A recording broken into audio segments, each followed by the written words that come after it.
আমরা অত্যন্ত সংখ্যার সাথে দেখছি 17 বছর বাংলাদেশের মানুষের উপরে অত্যাচার চালানো আওয়ামী লীগকে নির্বাচনে ফিরিয়ে আনার জন্য বিএনপির সর্বোচ্চ নেতারা বিভিন্ন জায়গায় সাক্ষাৎকার দিচ্ছেন। আওয়ামী লীগকে রাজনীতিতে ফিরিয়ে আনার জন্য তারা বলছেন যে আজকে যদি আওয়ামী লীগকে নিষিদ্ধ করা হয়, কালকে যে আমাদেরকে নিষিদ্ধ করা হবে না, এর নিশ্চয়তা কোথায়? যদি কেউ খুন করে, যদি তার ফাঁসি দেওয়ার ক্ষেত্রে কেউ বলে আসে যে আজকে যদি তাকে ফাঁসি দেওয়া হয় তাহলে কালকে যে আমাকে ফাঁসি দেওয়া হবে না, এর নিশ্চয়তা কোথায়? তার মানে আপনারাও খুন করতে চান, তার মানে আপনারাও জুলাইতে যে গণহত্যা সাধিত হয়েছে আবার তা করার চিন্তা আপনাদের মাথায় রয়েছে। সন্ত্রাসীকে যদি শাস্তি দেওয়া না যায়, আপনারা যদি সন্ত্রাসীর পক্ষে দাঁড়ান, তাহলে আমরা মনে করব 17 বছরের যেই নিপীড়িত হওয়ার গল্প আপনারা শোনান সেটা ভুয়া। যে সন্ত্রাসীকে প্রশ্রয় দেয়, সন্ত্রাসীর পাশে দাঁড়ায়, তার অপরাধ সমান।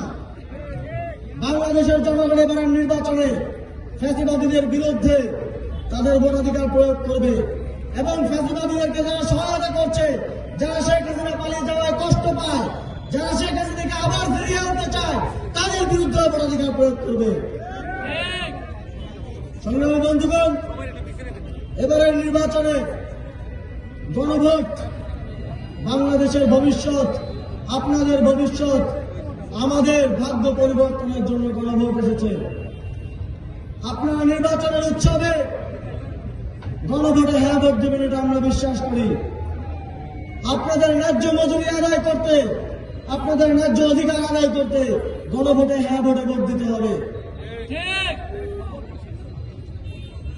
যদি ঘুষ ছাড়া, মামা চাচা ছাড়া চাকরি পেতে চান, আপনাদের সন্তানদের ভবিষ্যৎ, সুন্দর ভবিষ্যৎ দেখতে চান, তাহলে গণভোটে হ্যাঁ ভোট দিতে হবে। যদি ব্যাংক লুটেরাদের থেকে, ভূমিদস্যুদের থেকে রক্ষা পেতে চান, তাহলে হ্যাঁ ভোটে ভোট দিতে হবে। যদি দুর্নীতি, চাঁদাবাজি, অর্থ পাচার থেকে রক্ষা পেতে চান, আদালতে ন্যায় বিচার পেতে চান, তাহলে হ্যাঁ ভোট দিতে হবে। আমরা দেখছি দেশের বিভিন্ন স্থানে আমাদের মা বোনদের নিরাপত্তা সংখ্যা তৈরি করছে একটি দল। যদি মা বোনদের নিরাপত্তা নিশ্চিত করতে চান, তাহলে 12 ফেব্রুয়ারি সাপকাকলি এবং গণভোটে হ্যাঁ ভোট দিতে হবে।